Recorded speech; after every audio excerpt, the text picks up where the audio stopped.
Imagine that you are living in Northwest Africa and it's now the 14th century. Like many others, you have an inner desire to travel and explore the world around you. You want to explore the rest of your continent, and you also want to go to the Far East and find out what's there and what is that continent like that they call Asia. There is a tiny obstacle though: there are no airplanes to take you there, no trains, buses, cars or even bikes if you were thinking you'll just cycle around the world like the few famous cyclists who did it. Will you go ahead and embark on such a journey? Not only do you not have a modern mean of transportation, but you don't have a GPS system to guide you on your way. You don't even have your nowadays nifty helper known as Google to help you when you're lost. Not even a Lonely Planet guide to help you plan your trip, let alone a smartphone that you could browse through with a few taps to find the best route that would take you to your destination. You might be wondering now, what exactly are the means that you have to embark on that journey? The answer is, riding solo on your donkey, camel, hitchhiking with caravans, risky ship journeys, and a sky full of stars serving as your map. Can you do it? That is exactly what Ibn Battuta did almost 735 years ago when he was at the ripe age of 21. Born on the 25th of February 1304 by the full name of Abu Abdullah Muhammad ibn Battuta to a Muslim Moroccan family of a Berber origin from the city of Tangier, Ibn Battuta was raised among a family of Islamic legal scholars who served as judges. Thus, he received an education in Islamic law and was later on asked by the Maliki Muslims to serve as their Islamic judge. However, right after he finished his education when he was 21, he decided to set on the journey for Hajj, the Islamic holy pilgrimage to the city of Mecca in Saudi Arabia. And so this was the start of a journey of a lifetime. All alone without a single companion, he bid his family farewell and set off towards Mecca on his own and reached his destination after 16 months.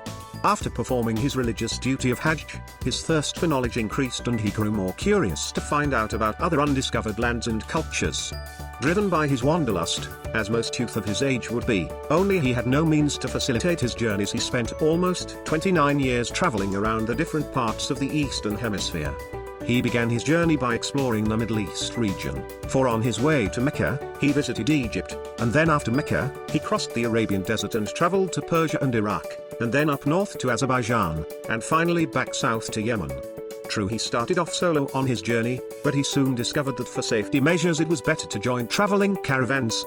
For most of the routes he took were rugged and bandit infested. His traveling might seem marvelous on paper, but they weren't that easy in reality. One of the incidents that he faced was that at some point he developed a fever so severe that he had to tie himself to his saddle to avoid collapsing and falling off his ride. He covered most of the Muslim world in the Middle East, and after Yemen he joined a sea voyage to the Horn of Africa where he visited Somalia, Kenya and Tanzania. After touring Africa, Ibn Battuta journeyed north back through Egypt, Syria and then sailed to Turkey. Then, he decided to travel to India by passing through Constantinople and Afghanistan, in hopes of securing a post as an Islamic judge. And secure a post he did. Upon his arrival, he received a wholehearted and generous welcome by the Sultan of Delhi, and he stayed there for about 8 years, during which he got married and had children.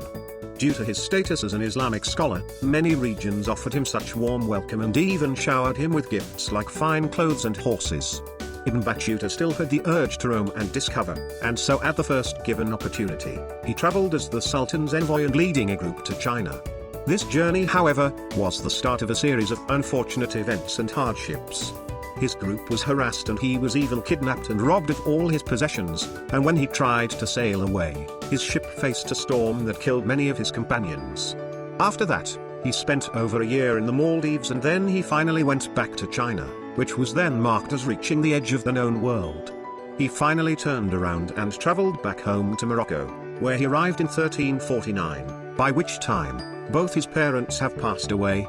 It was a brief stay in Morocco, for he then headed to Spain, Niamey and Timbuktu. Upon his final arrival to Morocco in 1354, and at the suggestion of the ruler of Morocco, Ibn Battuta started to dictate his journals and document his astonishing adventures in the famous book, A Gift to Those Who Contemplate the Wonders of Cities and the Marvels of Traveling, which is commonly known as the Rihla or Travels. Following the completion of documenting his travels, he worked as a judge in Morocco and passed away around the age of 64 in 1368. The Rihla is not only an enjoyable narration of Ibn Battuta's globe-trotting adventures, it is also filled with interesting anecdotes that offer a unique insight into the mind of a young Muslim traveler. Moreover, let's not forget that he was a judge. This mere fact reflects an important characteristic of his personality, and that is wisdom. That alone offers a unique view on the contents of his narrations. No matter how many years pass, how old the book might seem to be and how far away the life of Ibn Battuta is from us, his story and his travelogue account offer both an entertaining read and an informative source of the medieval civilization, which is still consulted and referred to up till this day. During his 75,000 kilometers of travels, Ibn Battuta married up to 10 times. In some cases it wasn't clear whether he received offers and couldn't say no to marriage out of self-preservation instincts. In other cases, it seems as though he enjoyed the company of women and saw marriage as a way to avoid fornication under Islamic law.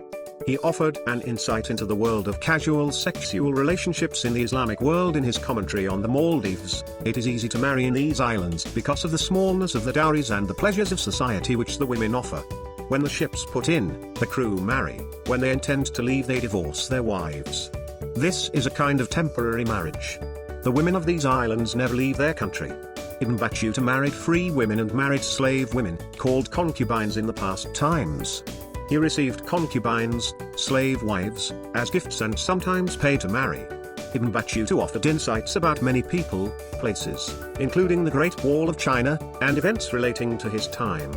He mentions prominent people he met, what he heard about places he didn't visit, commented on towns, cities, rulers, merchants, dates, Islamic saints, ports, religious observations, and indirectly male and female sexuality under Islamic law. As well as being an observer, he was also a representative of the culture he came from to the places he visited, in so doing offering information to curious foreign rulers and merchants about alternative legal and political systems.